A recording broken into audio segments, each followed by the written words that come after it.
spreads, totals, props. Lots of ways to win money, but also lots of ways to lose. It's time for some sharp analysis. All sports, all over the globe, all the time. Home of the Guess Better jackpot, it's CorBET. Here is your host, Dylan Corbett. All right, how about this? Welcome in the Sunday edition of CorBET.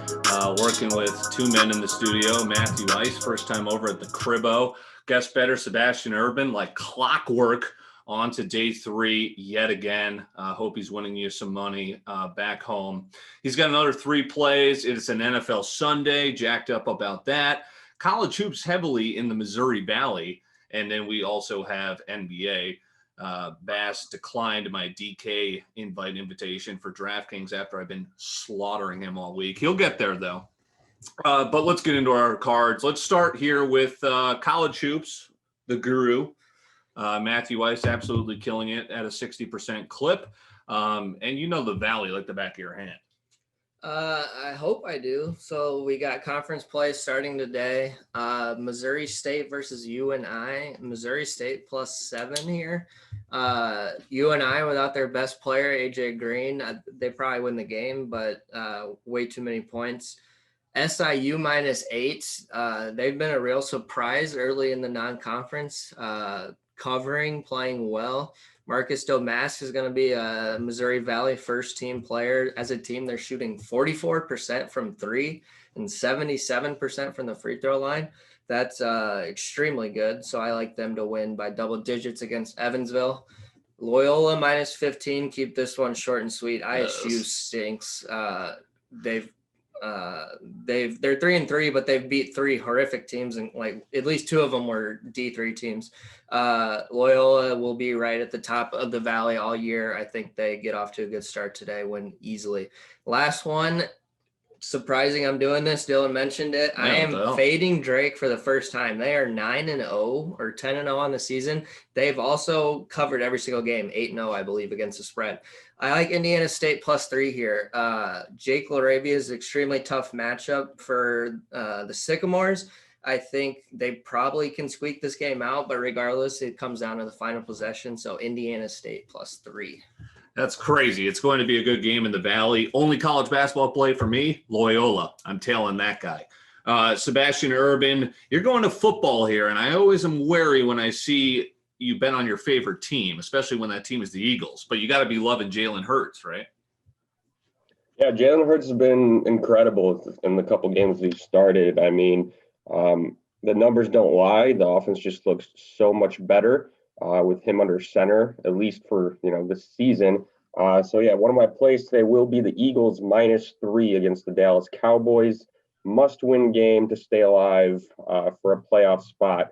A little bit of a homer play, but I think they win this game by at least 4 points. Yeah, I'm seeing this game, a lot of line movement towards the Eagles. You're loving Jalen Hurts. This total's at 50.5. Is it going to be a shootout? I know sometimes divisional unders are a heady play amongst sharps, but it's looking like it's going to be a shootout here between the Red Rifle and your boy Jalen. I do think the Eagles are going to be able to move the ball against Dallas. I mean, Dallas their defense has been trash all season, but I do think the Eagles will be able to stop the Cowboys here decently. I mean, Zeke's banged up. Yeah, I know Tony Pollard was effective last week, but the Eagles' run defense is really good. So I don't know if I really like that over. Yeah, it is a high total. I agree with you. Okay, so you're on the Eagles there for your first play. I'll get my 3 NFL plays out of here, and then Matthew Cruzen's got his card. I like Indianapolis here. Pick 'em. Pittsburgh, they're going the wrong way. They just lost to the Bengals. They lost to the football team, who is turning out to be pretty solid, but I like the Colts here. They're a playoff team, and I think this line is just moving away from the Steelers, and I think it's for a specific reason. Let's go under. High wind alert. High wind alert in Kansas City. Falcons, I mean, they suck, but Kansas City also without Clyde Edwards-Helaire. I know they got Bell. This is a high total, under 53. I like that. Rams, this is going to be a game. Afternoon slate here. I like the Rams, basically a pick 'em. +1. I've got the Rams at the Seahawks, who are also getting hot at the right time. Me? All right. We'll start out with Bears first half -4.5. Why? Because fuck it. That's why. Honestly, I'm gonna be watching the game closely. So, yeah, I think they come out. Offense has been playing well. They haven't been playing anyone good, but Jags certainly aren't good. Sure. Deontay Johnson over 62.5. Our legendary Al Dawson has been cashing his prop all season. It's hitting over a 60% clip. He did get benched the one game because he does lead the NFL in drops. But he's a very talented player. He can get that. Last one, Cole Kmet, my boy, Notre Dame guy and Bears tight end, over 23.5 receiving. He has hit that in 2 of the last 3. He's started to play 100% of the snaps now at tight end. As a rookie, he was slow transitioning, but I think he gets that done today against the Jags. So 2 props in a first half play. I like it. Second NFL play for our guest Bettor. Bass heading to the Browns. Cleveland heading to the playoffs too. Yeah, I'm taking the Browns -6.5 here against the Jets. I know that the Browns have no healthy wide receivers because of COVID. I don't care. I think Chubb and Hunt could possibly combine for like 300 rushing yards today, and I wouldn't be surprised. I know Jets won last week. That's going to be their only win of the year. I think the Browns just absolutely roll today. Yeah, Browns dealing with COVID, but again, the Jets, like it was probably good for Sam Darnold, but for the entire franchise, the entire city of New York, they lost when they won. So we'll see how they come out against Cleveland, who is still playing, exceptionally well. And now they got the Steelers in their sights. How about that? Okay, let's get to NBA. I will get my 3 plays out of the way, and then we get the final parlay for Seabass here, our guest Bettor.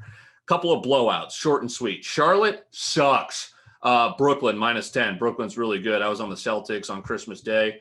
That did not go well. Brooklyn's for real. -10 against Charlotte. That's going to be over quickly. Milwaukee against the Knicks. The Knicks suck. Milwaukee, they just blew out the Warriors. The Warriors are better than the Knicks. Milwaukee -13. Let's go over. Bass cashed this over last night. There's a lot of back-to-backs. There's a couple of games that are playing the same matchup back-to-back too as well. Weird. So I'm keeping it with just 3 plays, but here's a team that's been going over so far in every game. You just hit them. Indiana, very good team. Sabonis, Brogdon, Oladipo, Miles Turner, you name it.